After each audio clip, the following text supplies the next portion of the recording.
बच्चों, कैसे हो आप सभी लोग? सीए इंटरमीडिएट के सब्सक्रिप्शंस तो आप लोगों ने ले लिए हैं। आप लोगों का काम हो चुका है, लेकिन हमारे एजुकेटर्स की प्रिपरेशन किस तरीके से चल रही है, तो चलिए देखते हैं, मिलते हैं उनसे और जानते हैं उनकी प्रिपरेशन।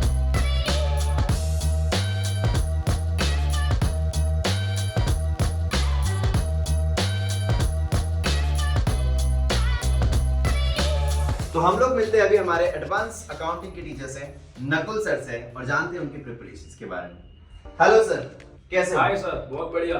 हेलो बच्चों। तो सर, हम जानना चाहते हैं कि आप एडवांस अकाउंटिंग में किस तरीके से आपकी सब्जेक्ट स्ट्रेटजी होने वाली है स्टूडेंट्स के लिए। सर मेरा पहला पेपर है, पेपर नंबर 1। तो सर ये पेपर बहुत अच्छा होना चाहिए बच्चों का, क्योंकि अगर ये पेपर अच्छा होगा तो आगे के पेपर सारे बढ़िया ही जाएंगे। इसके लिए सर हम जब प्रिपरेशन कर रहे होंगे तो मैं पूरा का पूरा स्टडी मैट, उसके साथ में आईसीआई के पिछले 12 अटेम्प्ट के प्रीवियस ईयर क्वेश्चन, आरटीपी और मॉक टेस्ट पेपर, ये सारे के सारे कराऊंगा। और इसके अलावा एक और चीज मैं कराता हूँ, PPYQ, previous to previous year question papers, मैं वो भी आपको कराऊंगा। और साथ साथ में अकाउंटिंग स्टैंडर्ड्स जो अराउंड 70 मार्क्स के आने वाले हैं, उसकी कवरेज तो बहुत जबरदस्त होने वाली है। आओ मैं आपको दिखाता हूँ कैसे काम करेंगे। आओ देखो, 3 टाइप के मैं नोट्स बनवा रहा हूं। ये हैं डिटेल नोट्स।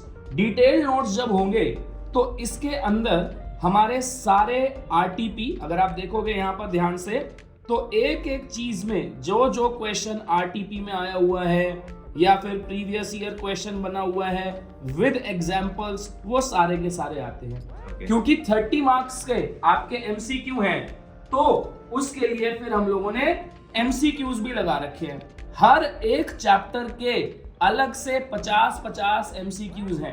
हर एक चैप्टर के 50-50 एमसीक्यूज। इतने एमसीक्यूज तो सफिशिएंट हैं। और एग्जाम टाइम पे रिवीजन करने के लिए ना एक और चीज है, वो है शॉर्ट नोट्स। केवल 100 पेजेस के अंदर सारी की सारी एडवांस अकाउंटिंग खत्म होती है इस टाइप के शॉर्ट नोट्स के हिसाब से। इस प्रकार के शॉर्ट नोट्स के अकॉर्डिंगली सारी की सारी आपकी रिवीजन जो है वो खत्म हो जाएगी। तो ये 3 टाइप का कंटेंट मैं दे रहा हूँ। That's really great sir, because यहाँ पर मैं समझ पा रहा हूँ आपकी 3 मॉड्यूल्स हैं। एक है डिटेल, दूसरी है समरी नोट्स, yes, और तीसरी है MCQs. So that's really wonderful। तो मुझे लगता है कि इतना सब कुछ करने के बाद definitely student would be able to crack in paper number 1 पूरे। Yes, 100%। तो thank you so much sir. तो जाते हैं अभी हम लोग हमारे पेपर नंबर 2 के टीचर के पास, लॉ की प्रिपरेशंस समझने के लिए। हेलो अंकित सर। हेलो सर, कैसे हो? बहुत बढ़िया सर, तो बहुत सर अभी हम लोग बेसिकली समझना चाहते हैं कि आप लॉ में किस तरीके से प्रिपरेशंस करवाने वाले स्टूडेंट्स की। सर देखिए, एक ही नारा है हर बार हमारा, अब की बार 80 पार, तो लॉ के अंदर भी यही नारा इस बार भी रहेगा। सिंपल सी बात है सर, मैंने 3 मटेरियल बना रखे हैं। ये 2 मटेरियल बच्चे आप देख सकते हैं, this is of corporate laws, और ये जो मैट तीसरा आपको दिख रहा है वॉल्यूम 3, ये है अदर लॉ का। तो ये 3 आपके मेन मटेरियल हो जाते हैं। इसमें आपको सिर्फ हम कंटेंट कवर कराएंगे और इसमें पीवाईक्यू डिस्कशन के लिए हमने केस स्टडी बूस्टर बना रखा है सर। केस स्टडी बूस्टर में आप ये समझिए, पिछले 13 एग्जाम में क्वेश्चन, 13 आरटीपी और करीब करीब 22 एमटीपी, सारी है सॉल्व, सारी सॉल्व है, सारी की सारी। तो ये प्रैक्टिस के लिए this is the best thing. और बच्चा एमसीक्यू में परेशान है, आज तक के जितने भी इंस्टीट्यूट के एमसीक्यू हैं वो वेबसाइट में भी अब नहीं मिलेंगे। सैंपल एमसीक्यूज हो, आरटीपी हो, एमटीपी हो, जितने भी एमसीक्यूज हैं, सारे एमसीक्यूज एक साथ एक जगह हम दे रखे, सारे देख सकते हैं। एमटीपी अक्टूबर 22, आरटीपी मई 23, बिल्कुल अपडेटेड है सारे के सारे। और एमसीक्यू के साथ साथ हमने केस सिनेरियो भी इसके अंदर रखे। तो ये तो हो गई सर मैथ की बात। अब बात करते हैं टीचिंग के तरीके की। तो अगर आप देखें यहाँ पर, तो जैसे मेरे क्लास के अंदर ये हमारी बुक है, हम बुक से पढ़ाते हैं। अब बुक में बेयर है, ठीक है, हमने सिंपलीफाई इसको किया हुआ है। अब जैसे मैंने पढ़ा दिया, अब उसके बाद पीवाईक्यू है। फॉर एग्जांपल एक सेक्शन में आपको दिखाता हूँ। अब जैसे ये बोनस शेयर का सेक्शन है, ठीक है। अब बोनस शेयर में ये प्रोविजन है आपका 63 सेक्शन। इसके बाद आप देखेंगे पीवाईक्यू मिलेगा। हम कैसे पढ़ते हैं सर? हम आराम से पहले बोनस शेयर को इंटरप्रेट करते हैं। मैं पहले बच्चे को बताता हूँ बोनस क्यों करते हैं इशू, बिफोर बोनस सिचुएशन क्या है, आफ्टर बोनस सिचुएशन क्या है। उसके बाद मैं पूरी बैलेंस शीट ओपन करता हूँ सर। बैलेंस शीट के हिसाब से बोनस पे क्या इफेक्ट आएगा ये आप देख सकते हैं बच्चों। ये पूरा बैलेंस शीट मैंने ओपन की हुई है। बैलेंस शीट पे बोनस का क्या इफेक्ट आएगा और साथ में कैलकुलेशन कैसे करेंगे, और ये फिर प्रोविजंस मैंने यहाँ पे हैंड रिटन बनाए हुए हैं। तो प्रोविजंस भी बने हुए हैं, सिंप्लीफाइड हैंड रिटन, पूरा प्रैक्टिकल एप्लीकेशन भी समझा दिया, बोनस का इंपैक्ट भी समझा दिया। फिर इसके बाद हम आके वापस आते हैं भैया कि अब PYQ कर लें। अब बच्चा सोचेगा सर प्रैक्टिकल क्यों करा रहे लॉ के अंदर, तो अगर क्वेश्चन आप देखेंगे बच्चे, इंस्टीट्यूट ने बैलेंस शीट पटकी हुई है सामने आपके, तो अब यहाँ पर जब इंस्टीट्यूट बैलेंस शीट रखेगा तो आपसे क्वेश्चन जो पूछेगा वो प्रैक्टिकली पूछेगा। तो मैं हमेशा कहता हूँ कि लॉ एक थ्योरेटिकल सब्जेक्ट नहीं, कंसेप्चुअल है, तो प्रैक्टिकल एप्लीकेशन के साथ। अब अगर बात करें सर MCQ की, तो हर चैप्टर कंप्लीशन के बाद हम MCQ टेस्ट लेते हैं। अगर आप ये देखेंगे तो यहाँ पर MCQ टेस्ट दिए हुए हैं, इस पूरे MCQ टेस्ट में हम वाइड कवरेज करते हैं हर चैप्टर का। Chapter complete MCQ test, chapter complete MCQ test, कुछ भी नहीं छोड़ेंगे सर, कुछ भी नहीं, ना कंटेंट, ना क्वेश्चन, ना केस स्टडी, ना MCQ, कुछ भी नहीं। 80 बार बोलने से नहीं होगा, 80 बार के लिए मेहनत करनी पड़ेगी, जितनी मेरे को उतनी बच्चों को भी, लेकिन दोनों की मेहनत लगेगी। That's so wonderful. मतलब ये प्रिपरेशंस आपकी देखकर डेफिनेटली मुझे लगता है कि स्टूडेंट्स भी यहाँ पर डेफिनेटली 80 पार लेकर ही आएंगे, बिकॉज सर इस कॉम्प्रिहेंसिव नोट्स के साथ हैंड रिटन नोट्स बहुत ही बढ़िया है। सो डेफिनेटली 80 पार स्कोर करने के लिए तैयार हो तो चलते हैं अभी हम लोग हमारे तीसरे एजुकेटर के पास, जो कि टैक्स के एजुकेटर है, बहुत ही amazing educator. Let's go there. Hello sir, कैसे हो? सर, क्या हालचाल? बिल्कुल बढ़िया सर। तो सर अभी हम लोग जानना चाहते हैं टैक्स की स्ट्रेटजी के बारे में, because tax is all together a new subject. Yes. So what's the strategy for that sir? पहले 2 टीचर्स को तो ये लोग फिर भी फाउंडेशन में सब्जेक्ट से मिल चुके हो। Correct. And plus I think आप और मैं जानते हैं as a chartered accountant, income tax and GST 2 main हथियार है चार्टर्ड अकाउंटेंट के, दोनों एक्ट्स में इनकम सब्जेक्ट्स। सो मुझे उनको बेस तैयार करने की रिस्पांसिबिलिटी दी जाती है। सो आई बिलीव कि हम लोग अगर समरी से पढ़ें और बाद में डिटेल करें नहीं होगा, पहले आपको डिटेल में पढ़ना है और उसके बाद we go through the summary, plus obviously ICI के लेवल पे सारे PYQs वगैरह करना है।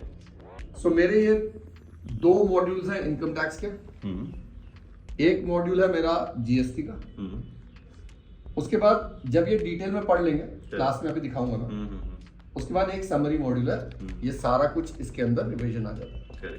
प्लस ICI के आज तक के जितने पिछले 5-6 अटेम्प्ट्स में PYQs, MTPs, RTPs आए हैं, वो सारा कुछ एक एक करके आपको दिखाऊंगा। ठीक है।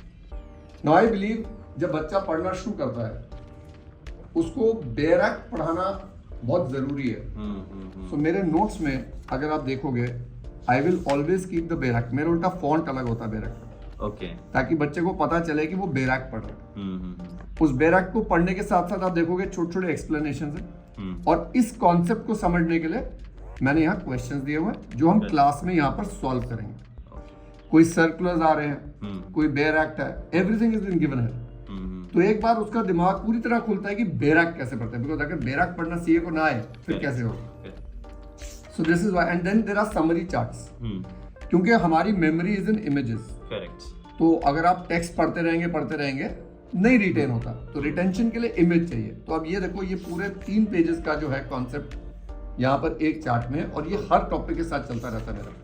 सो बेसिकली बेयर एक्ट पढ़ेंगे, उसका एनालिसिस करेंगे, उसको पूरी तरह से सर्कुलर्स, नोटिफिकेशन पढ़ के समरी कर लेंगे, और फिर उसके इलस्ट्रेशंस हैं to understand the concept. And this is there throughout. चाहे मैं इनकम टैक्स का लूंगा, वहां पर भी आप देखोगे समरी चार्ट मिलेगा, कॉन्सेप्ट आएगा, समरी चार्ट आएगा, इलस्ट्रेशन आएगा, और यहाँ जगह छोड़ी हुई है। Now I want to show you this is how we do it in class. So ये मैंने क्लास का वीडियो प्ले कर दिया। अब यहाँ पर अनअकैडमी के प्लेटफॉर्म की जो सबसे खास बात है वो ये है कि यहाँ जो चैट चल रहा होता है ना, वो रियल टाइम में चल रहा है। मैं क्लास में यही नोट्स खोलूंगा और इन्हीं नोट्स को धीरे धीरे अगर आप देखोगे, इन्हीं में बच्चे नोटिंग करेंगे। मैं यहाँ पर अपनी क्लास में नोट करवा रहा हूँ, अंडरलाइन करवा रहा हूँ, रीडिंग करवा रहा हूँ, और यही नोट्स बच्चों के हाथ में है, और वो अपने घर पे बैठे इसको फिल कर रहे हैं। So all questions, all notings in class will be done on the notes. तो एक कॉम्प्रिहेंसिव कवरेज पूरा हो गया। उसके बाद ये प्रैक्टिस मैनुअल के क्वेश्चंस हैं, और मैंने ICI के सारे PM के क्वेश्चंस पास्ट ईयर्स के topic wise, chapter wise, attempt wise सारा दिया हुआ है with full solution income tax और GST के। तो घर पे सेल्फ प्रैक्टिस की जरूरत पड़ती है, जिसके हम डाउट्स भी लेते हैं। तो वंस वी डन दिस, अब बच्चों को इसको, क्योंकि इतना वास्ट है, they need to try and summarise it. अब इन्हीं 2 मॉड्यूल्स में से जो मैं प्रेफर करता हूं कि बच्चे ये दोनों को लास्ट डे रिवाइज करें, पर कई होते हैं जिनसे नहीं हो पाता, तो इन्हीं नोट्स में से ये समरी स्लाइड्स निकाल दी हैं, so I call them revision slide, बहुत फेमस है बच्चों में। जैसे हमने यहाँ पर पूरा PYQ एनालिसिस करा। ओके। एक होता है आपने पढ़ लिया, एक होता है स्मार्टली पढ़ा, भाई टॉपिक का कवरेज कितना है, किस चैप्टर में से कितना है। देन इफ यू नोटिस वही जो स्लाइड्स थे यहाँ पर निकाले और स्लाइड्स के चार्ट्स के एक बना दिया, बट बीच बीच में मैंने यहाँ पर भी क्वेश्चंस डाले हुए, so it becomes a complete comprehensive book जिस बच्चे ने फॉलो करना है। ये पूरा इनकम टैक्स और GST का एक रिवीजन स्लाइड्स का बुकलेट बन गया। बच्चा अगर ये कर लेना सर, तो वो कहते हैं ना, जैसे अंकित सर बोलते हैं अब की बार 80 बार। टैक्स में obviously scoring high marks is little difficult, but हमारे बहुत बच्चों के 70s 80s आते हैं because they follow this as a sequence. So that's really wonderful sir, क्योंकि मुझे नहीं लगता है कि टैक्स को हम लोग समरी में पढ़ सकते हैं, but you have covered everything over here and also you have the summary book at last to study it in a very less time. So that's really wonderful। और आपके जो समरी स्लाइड्स आपने दिए हैं, आई थिंक दैट कि इतने vast syllabus में summary slides का होना बहुत ज्यादा जरूरी है, क्योंकि एक दिन पहले रिवाइज करना it's actually quite difficult task. In fact जो आपने बात ली, मेरा हमेशा रहता है कि टैक्स के मैं बच्चों को बोलता हूँ कि 15 दिन का मेमोरी होता है। तो अगर मेरा पेपर 7 मई को है तो मैं ऑलरेडी पहले बुकिंग करके रखता हूँ बच्चों का 25 और 26 को, 25 एंड 26 अप्रैल पूरा दिन हम पहले पूरा टैक्स रिवाइज करेंगे। और उन 2 दिन में हम इसी रिवीजन स्लाइड से पूरा टैक्स रिवाइज करते हैं सेल्फ स्टडी मोड में। मैं उनको गाइड करता हूँ, वो घर बैठ के करते हैं, we take doubts. The idea is to ensure, क्योंकि टैक्स में सर समझने से ज्यादा मेमोरी का प्ले होता है, so charts help you retain and once the brain has the memory it can correlate and solve the question. That's really great sir, and it seems that कि बहुत ही अच्छे से स्टूडेंट्स की पढ़ाई हो जाएगी। Thank you so much, it seems really amazing. So guys, यहाँ पर हम लोगों ने ग्रुप 1 के तीनों एडुकेटर्स के पास जा चुके हैं और हम लोगों ने वहाँ पर उनकी स्ट्रैटेजी भी समझ ली है। So I definitely feel that कि अगर इतना भी हम लोग कर ले और उसको रिलीजियसली फॉलो करें तो we would be able to crack it. चलो जी, ग्रुप 1 की प्रिपरेशन का तो आपको सबको पता चल गया। अब चलते हैं ग्रुप 2 की तरफ, और ग्रुप 2 के अंदर बात करते हैं कॉस्टिंग की हमारी फैकल्टी से, जो आपको FM भी पढ़ाते हैं, राहुल पांचाल सर। कैसे हैं सर आप? एकदम बढ़िया। तो सर थोड़ा सा अपनी पूरी की पूरी स्ट्रैटेजी के बारे में बताओ, आप बच्चों को कैसे कैसे तैयार कराने वाले हो और क्या क्या चीजें आपके कंटेंट में रहेंगी, सर बताइए ना जरा एक बार। बिल्कुल जी सर, देखिए कैसा है कि कॉस्टिंग एंड FM अगर हम देखें ग्रुप 2 में तो ये प्रैक्टिकल सब्जेक्ट है, okay, but that doesn't mean कि खाली प्रैक्टिकल क्वेश्चंस ही आएंगे, थोड़ी बहुत थियरी और MCQs भी पूछे जाते हैं। अच्छा, तो सबसे पहली चीज़ अगर हम बात करेंगे जब हम पढ़ाई करवाएंगे बच्चों को, तो अगर मैं बताऊँ यहाँ पे तो सबसे पहला आता है कि क्वेश्चन बैंक। तो हमारे क्वेश्चन बैंक में क्या होगा और क्वेश्चन बैंक दिखेगी कैसे, तो देखिएगा ये है आपकी क्वेश्चन बैंक जैसे कॉस्ट शीट की है, वैसे ही कॉस्टिंग और FM की आपको एक क्वेश्चन बैंक मिलेगी कलरफुल, एकदम ऐसे फॉर्मेट में कि पढ़ने को भी मजा आ जाए। आप अगर स्क्रॉल करोगे तो देखिए पूरी बन चुकी है, बहुत बढ़िया यहाँ पे ये क्वेश्चन, तो ये हो गई। अच्छा, तो सर अब ये क्वेश्चन आता है, ये क्वेश्चन कहाँ से लिए गए, तो ये क्वेश्चन लिए गए स्टडी मटेरियल के सारे क्वेश्चन, और उसके बाद RTP, MTP and pass paper के कुछ जो डिफिकल्ट क्वेश्चन है, तो यहाँ से अपनी पूरी क्वेश्चन बैंक बनेगी जो पूरी स्टडी मटेरियल की होगी। तो अगर ये कवरेज कर ले, मतलब जिस मंदिर में जा रहे हो, जिस भगवान के मंदिर में अगर उन्हीं का वो प्रसाद वो ले लिया, चढ़ा लिया, तो भगवान तो खुश हो ही जाएगा। तो वैसा है, तो अगर ये ICI का मंदिर है तो उनकी बुक पढ़ना जरूरी है हमें, तो वहां से ये सब कराया गया। दूसरी चीज सर, कंटेंट तो इतना सारा है, लेकिन हम 1.5 डेज पहले रिवाइज कैसे करें, इसलिए जब भी ये चीज आपको पढ़ाई जाएंगी तो आपको समरी नोट्स कराए जाएंगे, वो भी इस तरीके से कि अगर मैं बोलता हूँ डेटर, तो आपको ऐसा डेटर दिखेगा तो एक फील आएगा। फिर फाइनेंशियल मैनेजर देखो कितना बिजी लग रहा है आपको, अगर आप देखोगे सारे काम कर रहा है, तो ये सारी चीजें दिखेंगी। और हर एक, जैसे ये जो ये चैप्टर है रिसीवेबल मैनेजमेंट यूनिट, उसका 1 पेज का ये समरी है, ऐसा आपको हर एक का मिलेगा समरी, कि 1 पेज का नहीं, शायद किसी का 2 पेज का हो सकता है, किसी का 3 पेज का, लेकिन ऐसा कुछ कराया जाएगा कि आपको पढ़ने में मजा आ जाए देख के कि ये चैप्टर ऐसा है, मतलब इसमें ऐसा ऐसा होगा, एक स्ट्रक्चर भी होगा और वो क्यों है उसका लॉजिक भी बता दिया जाएगा, मतलब डिटेल्ड भी है और एग्जाम टाइम के लिए समरी भी है। अच्छा, एक चीज और ऐड करनी थी, तो इन्हीं सब चीजों की वजह से मई एग्जाम में, मई 23 का जो एग्जाम हुआ था उसमें एक बच्चे को कॉस्टिंग में 100 में से 100 आए थे। वाह। हाँ, इवन शी गॉट AIR 47। और यहाँ पे अगर ये नवंबर वाले अटेम्प्ट की बात करो 23 वाले, तो उसमें एक बच्चे को AIR 4 आया था एंड उसके कॉस्टिंग में 94 आए थे। अब 94 उसके थे और AIR 1 के भी 94 ही थे, तो शायद प्रोबेबली वही हाईएस्ट होंगे, उसके ऊपर किसी को शायद ना मिला हो, 94 आए थे सर। तो मे बी कहीं ना कहीं वो टैलेंटेड था, बट उसको थोड़े बहुत तो ये भी हेल्प किए ही रहेंगे सर, ऐसा बोल सकते 100%। तो देखो भाई, हम लोगों ने कॉस्टिंग और FM की तैयारी तो देख ली, बड़ी जबरदस्त चल रही है, और अगर आप ऐसे तैयारी करोगे तो आपके ऑल इंडिया रैंक आने के चांसेस तो हैं बहुत ही ज्यादा। आइए अगले पेपर की तरफ चलते हैं, जो है हमारे ऑडिट का पेपर। तो ऑडिट के लिए आ जाओ और आ गए हमारे पास बाबा जी, जो ऑडिट कराएंगे आपको, अंकित ओबरॉय सर। सर कैसे हैं आप? बहुत बढ़िया सर, बैठिए। आइए, मैं बैठ गया हूं और अब बताओ सर कैसे तैयारी कराने वाले हो? सर देखिए, तैयारी तो बड़ी जबरदस्त करनी पड़ेगी क्योंकि ऑडिट बेचारा है बड़ा बदनाम, लेकिन हमारे पास रिजल्ट्स कहते हैं कि ऑडिट बहुत ही स्कोरिंग सब्जेक्ट है। सुनने में शायद कुछ लोगों को अजीब लगेगा, बट अभी मैं आपके 2 मिनट के अंदर प्रूव कर दूंगा कैसे स्कोरिंग और कैसे स्कोर कर सकते हैं। बच्चे बढ़िया, अगर आप देखिए तो हमने ऑडिट में 2 वॉल्यूम बना रखे, बड़े सिंप्लीफाइड। ठीक है, ये हमारा वॉल्यूम 1 है। ठीक है, वॉल्यूम 1 के अंदर सारे चैप्टर्स हैं। अच्छा, इंस्टीट्यूट ने क्या किया कि ऐसे बहुत मिक्स किए हुए हैं। हमने क्या किया, जितने भी ऐसे हैं सारे ऐसे को अलग करके ऐसे की अलग से ही बुक बना दी है। अगर आप ये देखें, this is the book for ऐसे, हमने इसका नाम रखा है चार्ट 40। ये वॉल्यूम 2 ये सिर्फ ऐसे की ही है सर, इसमें ऐसे ही है। अगर मैं आपको ऐसे दिखाऊं तो ये देखिए, इस तरीके से हमने चार्ट्स वगैरह बनाए हैं। अरे वाह सर, मजा आ जाएगा इसे पढ़ के। ये पूरे चार्ट्स हैं जो आपको हेल्प करेंगे, ठीक है, आपके प्रिपरेशन में। पूरे के पूरे स्टैंडर्ड्स बने हुए हैं प्रॉपर सिस्टमैटिक चार्ट तरीके से।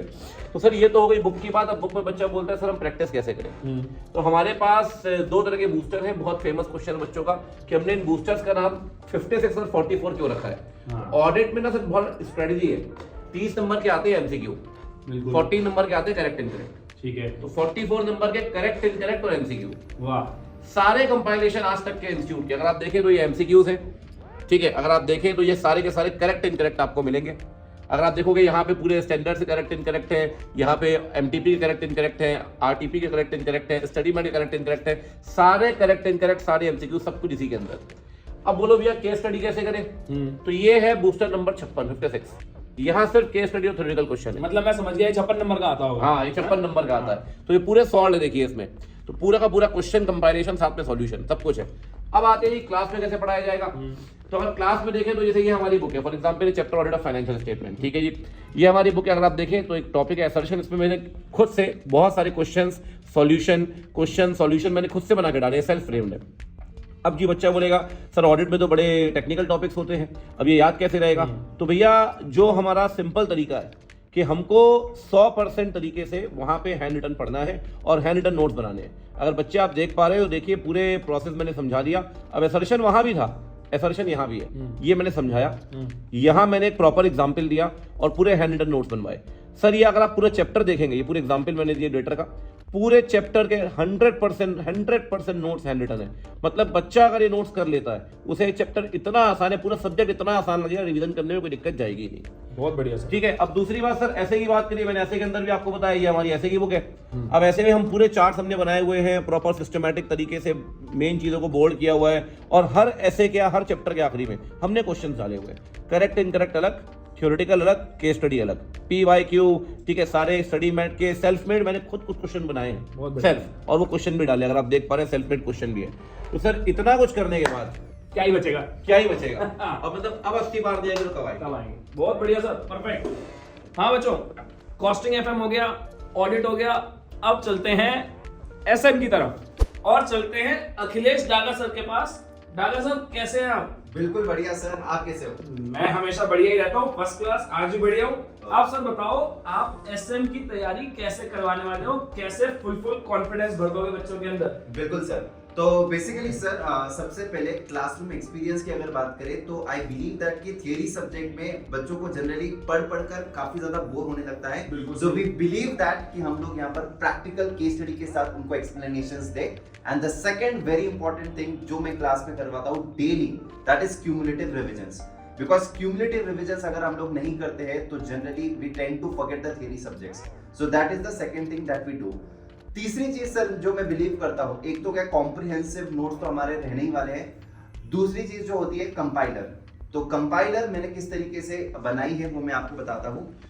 तो कंपाइलर इस तरीके से जहाँ पर क्वेश्चन आंसर्स फॉर्म में होंगे, केस स्टडीज भी होंगे, जहाँ पर हम लोगों ने स्टडी मटेरियल, MTPs, कितने बार वो MTPs में आया है, 18, 20, 22, 2018 अगेन RTP में आया है, MTP में आया है। इस तरीके से पूरा की पूरा हम लोग यहाँ पर देंगे क्वेश्चन आंसर्स फॉर्म में, चाहे वो केस स्टडी होगा, चाहे वो डायरेक्ट क्वेश्चंस होंगे, थियरी क्वेश्चंस, वो भी हम लोगों ने यहाँ पर कवर किए। जैसे कि है ये है हमारा डायरेक्ट क्वेश्चन। अब मैं यहाँ पर दिखाऊंगा आपको कि कुछ केस स्टडी क्वेश्चंस भी रहेंगे। ये है पास्ट पेपर क्वेश्चन हमारा यहाँ पर।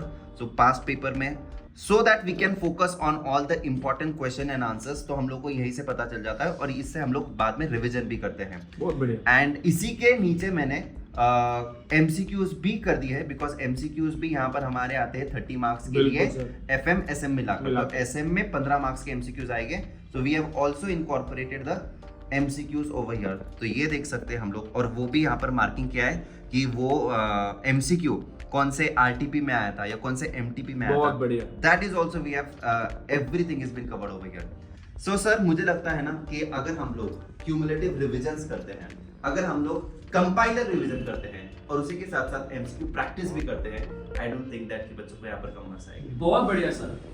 तो बच्चों आपने देखा कि हमारे सारे एजुकेटर्स ग्रुप 1 और ग्रुप 2 मिला के क्या जबरदस्त तैयारी करवा रहे हैं, क्या जबरदस्त मटेरियल तैयार कर रहे हैं और किस स्ट्रैटेजी के साथ आपको काम कराएंगे। भाई इन नोट्स के अंदर आपका पूरा ICAI का यूनिवर्स कवर होता है, सब कुछ, चाहे वो PYQ हो, RTP हो, MTP हो, MCQs हो, सब कुछ कवर होता है। अगर इतना सब कुछ कर लिया तो आपको क्या लगता है कि इतना सब कुछ करने के बाद भी आपका पेपर अच्छा नहीं जाएगा? भाई 120% अच्छा जाएगा। याद रखिए संकल्प टीम इंडिया की बेस्ट टीम है और अब ये बैच चालू हो रहा है संकल्प टीम का 15 फरवरी से। 15 फेब से बैच स्टार्ट है नवंबर 2024 अटेम्प्ट के लिए। तो जल्दी जल्दी आइए, इस संकल्प बैच को ज्वाइन करिए। धन्यवाद।